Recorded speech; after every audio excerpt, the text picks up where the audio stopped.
Hello, beautiful people. How are you doing today? Happy Sunday, happy new week, and happy July 19th.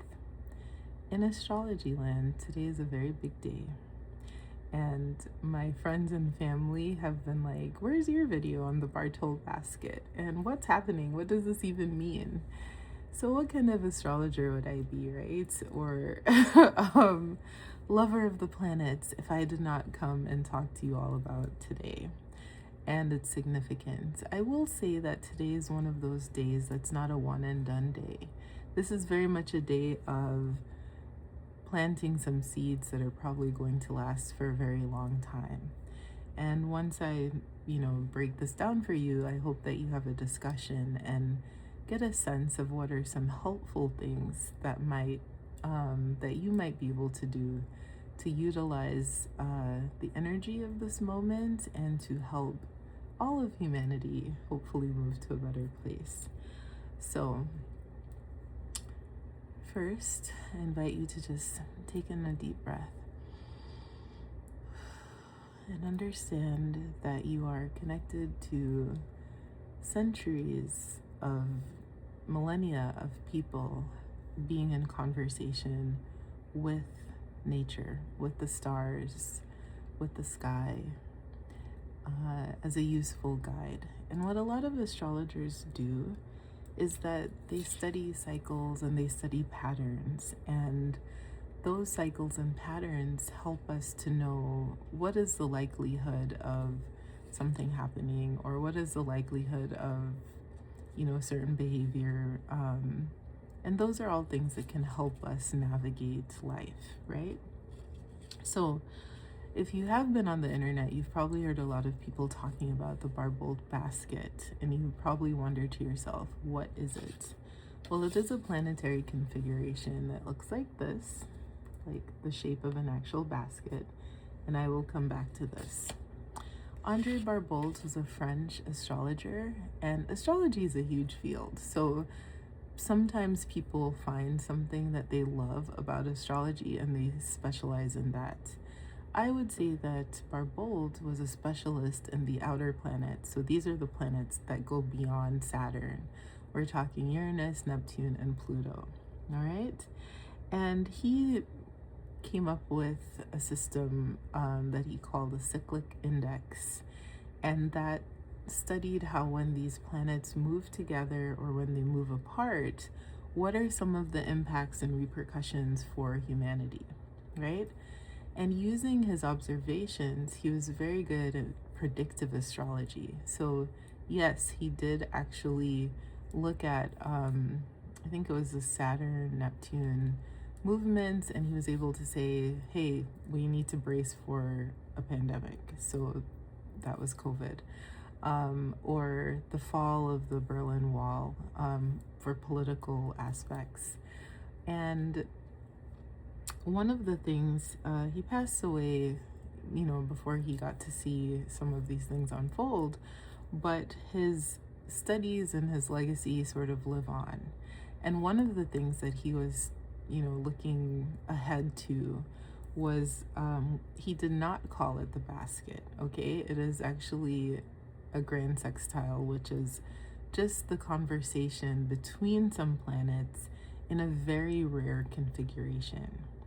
So the planet Jupiter, which we consider the lucky planet, the planet of expansion, is currently in the sign of Leo, and it's stationed at 4 degrees, and I'll get back to the number 4. And he also spoke about,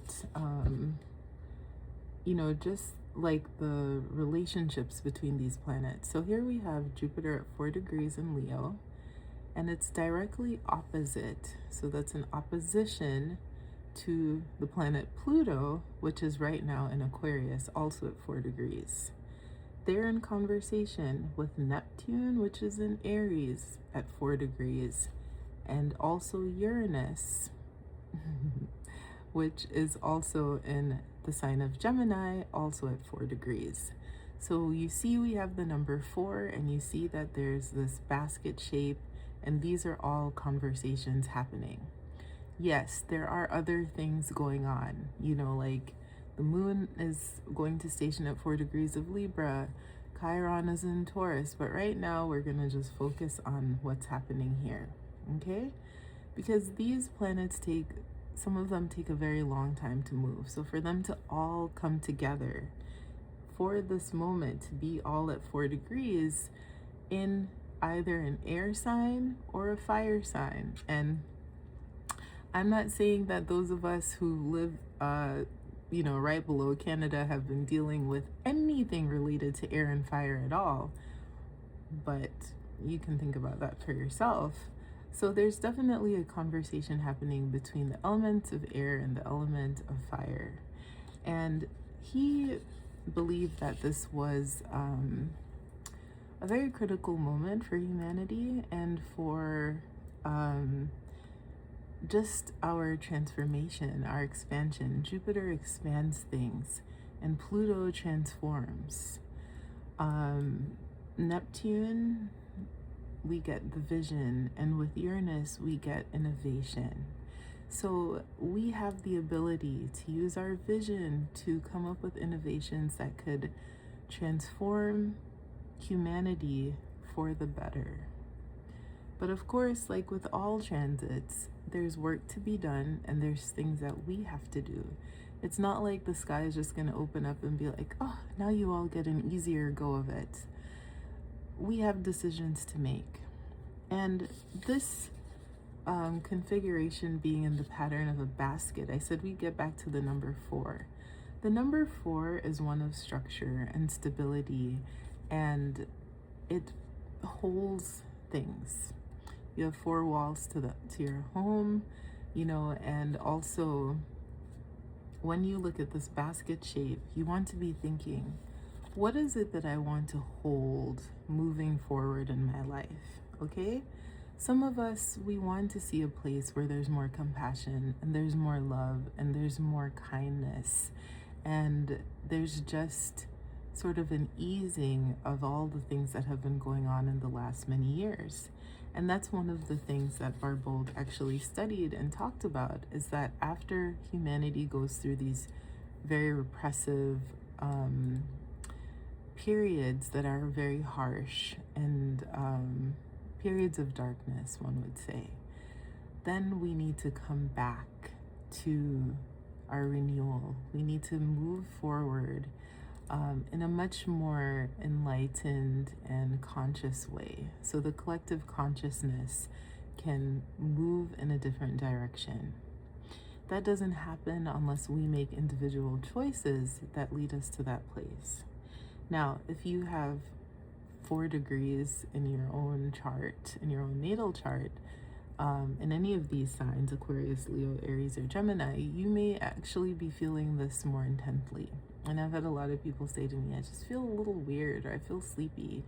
And we're not, I wouldn't say we're immune to the impacts and the effects of, the universe that's around us. So give yourself extra rest if you can, and definitely be more hydrated and ground yourself, because it's a lot of air and fire, and that can be very fast moving.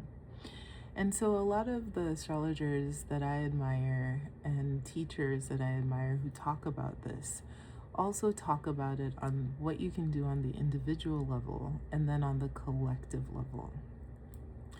For me, on an individual level, I've been thinking a lot about the transformation of my own life. Are there things that I still desire? Where am I now in terms of, is this the life I want to be living for myself? And really thinking about it very seriously. What are the things that I know that I should be doing and I perhaps have procrastinated or put aside for various fears or other reasons? So maybe let this be a sign to you to think about your own individual life basket. What's currently inside of it? What needs to be removed? Okay? Jupiter is also having conversations with the South Node, which is a point of release in astrology. Something needs to be released so that you can move forward with what you really want. And then for the collective, Pluto in Aquarius, that's when I hear that, I definitely do think power to the people. And it is opposing Jupiter, which we think of leaders, and we think of royalty, and we think of the ego, which has expanded for a lot of people. And so Pluto's opposing that, which is like saying, hey, get your ego in check. All right. And then Neptune is very watery, but it's in the fire. It's in the place, the first fire, the place of creation, the spark of creation. So using your own vision, what is coming to you? What are the dreams that you have been having? And I truly do believe that if you take the time to sit and think about what seeds you want to plant, what fruit you want to end up in your basket, that you will be able to maximize the energy of the times that we're in. And when we're each doing that on a individual level, and then also tending to our communities, as we move forward as a society and humanity, I do think that community is going to play an even bigger role. Are you checking on your friends? Are you checking on your family members? What are you doing to help your local area and then the global community? So take that energy. Sorry, I thought I turned off my microphone, but take that energy and, think about the seeds that you want to plant. Be very intentional. Spend some time in silence, spend some time in nature, and really think about those themes. How is your own life transformed? And what are some of the things that you really wanted to do and maybe you haven't? What are some steps that you can take to make it happen? So when we are listening to people talk about astrology, some people talk about it like, well, people are expecting this thing to happen. I hope none of us are expecting that the sky is just going to open and you get handed a lottery ticket. I hope you know that you have free will in life and that you also have the ability to put in the work that you need to. Some of life is about flow, but some of it is picking up the shovel and starting to dig the mountain down, the mountain that you need to get over. So I am very excited as well for humanity, because some have called this one of the most beautiful and most elegant astrologies of our entire existence.